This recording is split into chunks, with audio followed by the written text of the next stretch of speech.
Lesson 27. Lesson 27. Nothing to sell and nothing to buy. Nothing to sell and nothing to buy. It has been said that everyone lives by selling something. That everyone lives by selling something. In the light of this statement,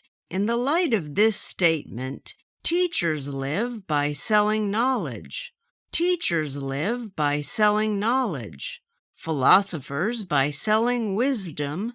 Philosophers by selling wisdom. And priests by selling spiritual comfort.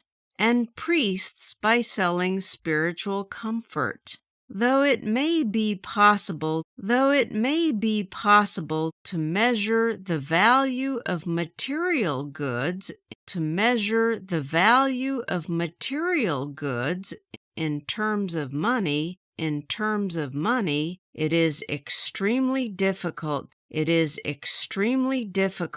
to estimate the true value of the services, which people perform for us. There are times when we would willingly give everything we possess, to save our lives. Yet we might grudge paying a surgeon a high fee for offering us precisely this service. The conditions of society are such that skills have to be paid for in the same way that goods are paid for at a shop. Everyone has something to sell. Tramps seem to be the only exception to this general rule. Beggars almost sell themselves as human beings. To arouse the pity of passers-by. But real tramps are not beggars. They have nothing to sell, and require nothing from others. In seeking independence, they do not sacrifice their human dignity. A tramp may ask you for money, but he will never ask you to feel sorry for him.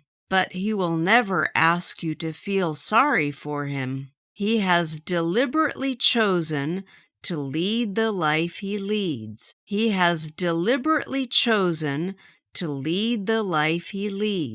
And is fully aware of the consequences. He may never be sure where the next meal is coming from, but he is free from the thousands of anxieties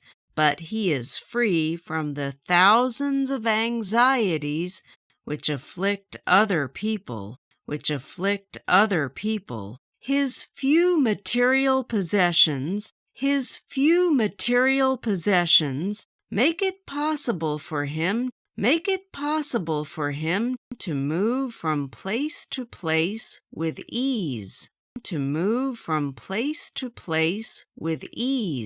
By having to sleep in the open,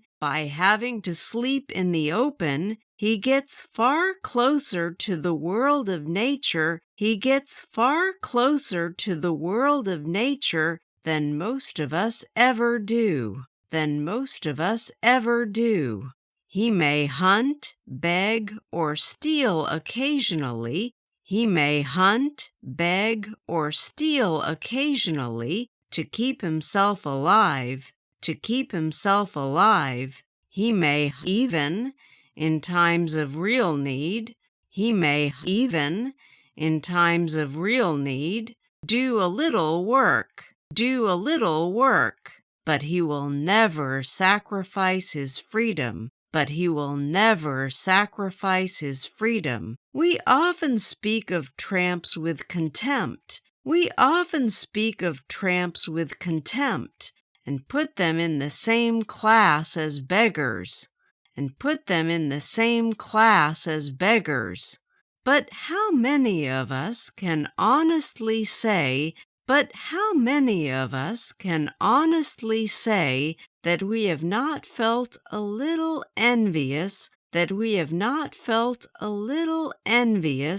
of their simple way of life, and their freedom from care,